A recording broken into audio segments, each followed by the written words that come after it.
Idhaa ya Kiswahili, Sauti ya Afrika. Unajua, demokrasia ni utamaduni kabla hata ya sheria na taratibu. Na nafikiri tatizo kubwa ambalo linaisumbua Afrika ni kwamba utamaduni huu wa demokrasia, jinsi ambavyo umepokelewa, jinsi ulivyoeleweka, jinsi unavyotafsirika, bado hautafsiriki sawa sawa. Na ndio maana utaona kwa mfano Uganda rais wake Yoweri Kaguta Museveni ameingia madarakani mwaka 1986. Utawala wake kusalia madarakani na kuendelea kuwepo, jeshi linashika hatamu zaidi, kwa sababu hicho ndicho ambacho Yoweri Kaguta Museveni anakifahamu vyema. Alikiishi kipindi cha nyuma akiwa msituni akipambana, amepata madaraka na anatumia mapambano ya namna hiyo pia ya kijeshi kuendelea kubaki nayo. Lakini ukitazama kwenye taifa kama Tanzania, taifa la Tanzania lenyewe, mfumo wa vyama vingi ni kama ulianza kabla watu hawajawa tayari kupokea, kwa sababu wakati unaanzishwa mwaka 1992 ilifanyika tume, ilikusanya maoni kwa Watanzania kwamba wangapi wanataka mfumo wa vyama vingi kuachana na mfumo wa chama kimoja, na 80% ya watu wakawa wanaonyesha kama wanaogopa mfumo wa vyama vingi, wanapendelea mfumo wa chama kimoja. 20% pekee ikasema inataka vyama vingi. Sasa hata katiba inayotumika ni katiba ya mwaka 1977, iliandikwa wakati wa chama kimoja. Suala la njaa ya madaraka na ushirikiano na serikali. Kuna mtazamo kwamba upinzani Afrika haupiganii mwananchi bali unapigania fursa ya kula mkate mmoja na watawala.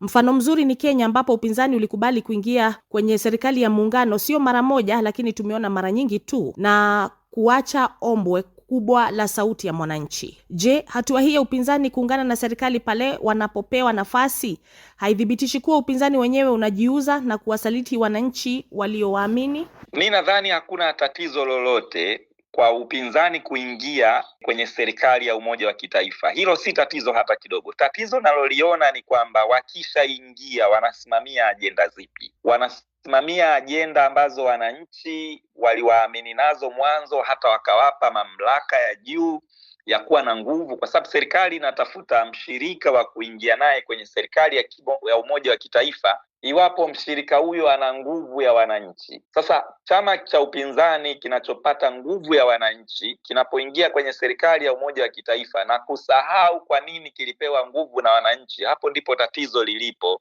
Na utaona kwamba serikali ya umoja wa kitaifa Kenya zinabadilika tu.